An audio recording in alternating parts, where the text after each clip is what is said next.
हूं। जैसा कि साथी ने बताया कि हम लोग पर्यावरण पर काम करने वाले लोग हैं, तो मैं अध्यक्ष जी से अनुमति भी चाहूंगा कि 2 मिनट में पर्यावरण की भी बात कर लूं। साथियों, हमारा जो ग्रुप है स्टैंड विद नेचर, जैसा कि नाम से पता चलता है कि एनवायरनमेंट के साथ खड़े होने की बात हम लोग करते हैं। मैंने 2019 में पूरे हरियाणा की एक साइकिल से यात्रा करी। उस यात्रा के दौरान बहुत सारी चीजें ऐसी समझ में आई जिस पर हमें लगा कि समाज में इन चीजों पर काम बिल्कुल भी नहीं हुआ है। अभी अगर आप लोगों से पूछा जाए कि आप लोग दिन में कितना कटोरी यूरिया खाते हैं, तो मुझे लगता है कि कोई इस बात को स्वीकार नहीं करेगा कि हम 1 कटोरी यूरिया डेली खाते हैं, हफ्ते में खाते हैं।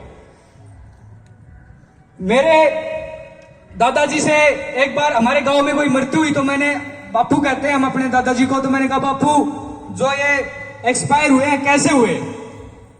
तो उन्होंने कहा कि बेटा इनका बुड्ढड़ी बीमारी थी। तो मैंने समझ में नहीं आई, मैं कहा बापू बुड्ढड़ी बीमारी कौन सी हो है, कौन सी वो बीमारी है, वो बुड्ढड़ी वाली बीमारी क्या है जिससे वो एक्सपायर हो गए? तो दादा नहीं बता पाए। वो समय गुजरा। 2-3 साल बाद जब हम भिवानी में पढ़ने के लिए जाते थे तो सामाजिक चीजों में शामिल होते थे, तो वहां के जो चीफ डॉक्टर थे, सीएमओ साहब थे, उनके साथ बैठना हुआ। तो उन्होंने बताया कि किसी बात पे चर्चा हुई, तो उन्होंने बताया कि सिर्फ भिवानी जिले में कोई भी गांव ऐसा नहीं है जिसमें 5 से ज्यादा कैंसर के मरीज रहते हो। तो समझ में आया कि 5 साल पहले जिस बुड्ढड़ी बीमारी का गांव में लोगों का पता भी नहीं था, आज वो हर गांव में प्रवेश कर चुकी है। ये वो बीमारी थी जो बुड्ढड़ी बीमारी थी। तो उसकी जड़ों पर जब बातें करी कि क्यों ये समस्या पैदा होगी, क्यों ये चीजें हमारे समाज में हो रही है, क्यों ये हमारा जो दूध दही का खाना हरियाणा और राजस्थान, पंजाब में ये चीजें पैर फंसा रही है, तो उन पर जब बात हुई तो पता चला कि हम अपनी आय को बढ़ाने के लिए, इनकम को बढ़ाने के लिए, कि ज्यादा से ज्यादा बैंक को कैसे भरा जाए, ज्यादा से ज्यादा खातों को कैसे भरा जाए। पड़ोसी ने गाड़ी ले ली तो मेरी भले ही जरूरत नहीं है, मैं भी वो गाड़ी लेके आऊंगा, इसके लिए ज्यादा से ज्यादा पैसे क्यों कमाए जाए? इसके लिए हमने अपने खेतों में भर भर के कट्टे, भर भर के ड्राम यूरिया के छिड़कने शुरू कर दिए। गलत तो नहीं कह रहा हूं, आप लोग बताएं अगर मैं गलत कह रहा हूं तो मैं माफी चाहता हूं, लेकिन ये सच्चाई है। इसी तरीके से थोड़े दिन पहले की WHO की एक रिपोर्ट है, वो कहती है कि हमारे ब्लड में प्लास्टिक के सेल्स हैं। हमारे खून में प्लास्टिक कैसे चला गया, इस पर अगर हम चर्चा करेंगे, बात करेंगे, तो बड़ी आराम से समझ में आएगी कि ये जो प्लास्टिक बिखरा पड़ा है, ये किस तरीके से हमारे स्वास्थ्य के लिए कितना नुकसान हम लोगों को पहुंचा रहा है। और हमारे समाज के लोगों को तो और ज्यादा जरूरत है इन चीजों पर बात करने की, खड़ा होने की, क्योंकि हम तो वैसे भी समाज से आज भले ही हम कहीं ना कहीं कंधे से कंधा मिला के और उन लोगों से आगे भी निकले हैं, लेकिन बहुत सारे साथी हमारे ऐसे भी हैं जो आज भी पिछड़े हैं। तो हम कहां कहां उनसे टक्कर लेंगे, कहां कहां उनसे बातचीत करेंगे, कहां कहां विमर्श में उनसे आगे निकलेंगे, तो हमें तमाम चीजों पे एक साथ खड़े होने की जरूरत है साथियों। उसके बाद मुझे लगा कि ये बहुत बड़ा विषय है, इस पर बात होनी चाहिए, चर्चा होनी चाहिए। तो जब मैं हरियाणा की यात्रा करने के बाद मेरे कुछ मिशन के साथी थे, अंबेडकर मिशन से जुड़े मेरे साथी थे, बाबा साहब के विचारों पर चलने वाले साथी थे, उन्होंने कहा कि लोकेश तुम पूरे देश की यात्रा करो, हम तुम्हारा साथ देंगे। वो 2020 में जब कोरोना आया था, कोरोना से पहले मैं पूरे देश की यात्रा पे जब था, तमिलनाडु तक मैं गया। उस टाइम शाहीन बाग चल रहा था।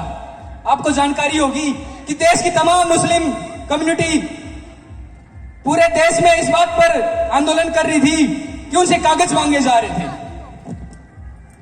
कागज किस चीज के, कि दिखाओ तुम लोग यहाँ के रहने वाले हो कि नहीं हो, तुम लोग यहाँ से संबंध रखते हो कि नहीं हो। तो जो संघ की जो चाल है, जो देश में दलितों और मुसलमानों की विरोधी जो चाल है, उसको वो लोग, उसका वो विरोध कर रहे थे। तो पूरे देश में जब मैं 100 से ज्यादा शाहीन बाग में वहां पे गया, तो समझ में आया कि हमारी देश की मातृ शक्ति भी बहुत ज्यादा चीजों में शामिल है और देश पर काम करने का विचार रखती है। राजस्थान में एक अरुणा रॉय जी के बारे में मैं जरूर बताना चाहूंगा। उन्होंने बड़े लंबे संघर्ष के बाद, देश में चीजें होती थी, जैसे अभी सरपंच साहब ने बहुत सारी चीजें बताई। एक समय ऐसा था, आज तो बहुत अच्छे अच्छे लोग प्रतिनिधि हैं हमारे समाज में, सरपंच है, विधायक है, मंत्री हैं, बहुत सारे लोग हैं हमारे समाज के, भी बाकी समाज में भी अच्छे लोग हैं। क्या होता था कि 1 लाख रुपए मान लो बजट आया पूरे गांव के लिए, तो 95,000 रुपए पता नहीं कहा जाते थे, 5,000 रुपए यूज होते थे और गांव वालों को पता भी नहीं चलता था क्या हो गया क्या नहीं हो गया। तो वहां की महिलाओं ने, मैं ये बात प्रमुखता से बताना चाहता हूं कि वहां की महिलाओं ने इकट्ठा होकर ये बात कही कि हमें कागज दिखाओ। वो जब महिलाएं इकट्ठे होकर डिस्ट्रिक्ट कलेक्टर सचिवालय पर पहुंची तो डीएम साहब निकल के आए, डीसी साहब निकल के आए, बोले कि क्या मांग है तुम्हारी, क्या चाहते हो, हम तुम्हें ये देंगे, तुम्हें वो देंगे। बोले कि हमें कुछ नहीं चाहिए, हमें कागज चाहिए, तुम कागज दिखाओ हमारा पैसा कहां पे खर्च हो रहा है। उसके बाद एक कानून बना जिसको आरटीआई आज हम लोग कहते हैं, वो महिलाओं की देन है। तो मैं सलाम करता हूं पूरी नारी शक्ति को।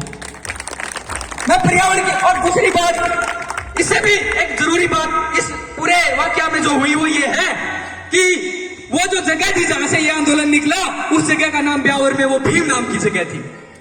ये बात मैं आप लोगों को बताना चाहता हूं।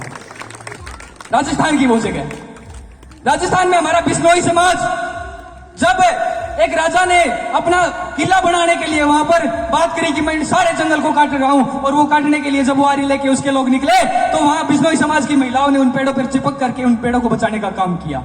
ये महिलाओं का योगदान इस समाज में है। तो पर्यावरण पर बहुत सारी बातें हैं। जब मैं पूरे देश की यात्रा कर रहा था, उसके बाद जब कोरोना के कारण लौटना पड़ा, तो तमाम साथियों ने कहा कि लोग ऐसा इसमें एक संगठन बनाना चाहिए। तमाम बुद्धिजीवी साथियों ने सुझाव दिया, तो बहुत सारी चीजें भी आई, बहुत सारी अड़चनें भी आई। मैंने गाजियाबाद में एक इंडन नदी है, उसको आज नाला बना दिया। आप कभी शहर में जाना ही, वैसे तो हम लोग गलती से चले जाते हैं, जो जाते हैं वो बेचारे मजबूरी में जाते हैं, शहर में जाना ही मत। ये गांव बहुत खूबसूरत है, गांव बहुत जरूरी चीज है। गाजियाबाद में एक नदी है, इंडन नदी, उसमें वो बिल्डर और उन सब तमाम लोगों ने उसको एक गंदा नाला बना दिया है। हमने वहां पे एक PIL फाइल करी, हम लोग वहां पे जा रहे थे तो हमारी गाड़ी को तोड़ दिया गया, हमले हुए, मेरे भी चोटें आई, बहुत सारी चीजें हुई। तब परिवार की तरफ से, तमाम शुभचिंतक साथियों की तरफ से ये भी कहा गया कि इन चीजों से पीछे हटो, इनमें नहीं शामिल होना, अपना काम से काम रखो, वो भी जो सारी बातें होती हैं। तो वो समय ऐसा था जिस पर यह निर्णय लेना था कि अब क्या किया जाना चाहिए। तो मैंने वो संघर्ष का रास्ता चुना, उसके बाद स्टैंड विद नेचर बना, और आज पूरे देश में 8 राज्यों में स्टैंड विद नेचर चल रहा है। और सिर्फ देश में ही नहीं, अभी थोड़ी देर पहले मैं बहुत धन्यवाद करता हूं जेरली गांव के तमाम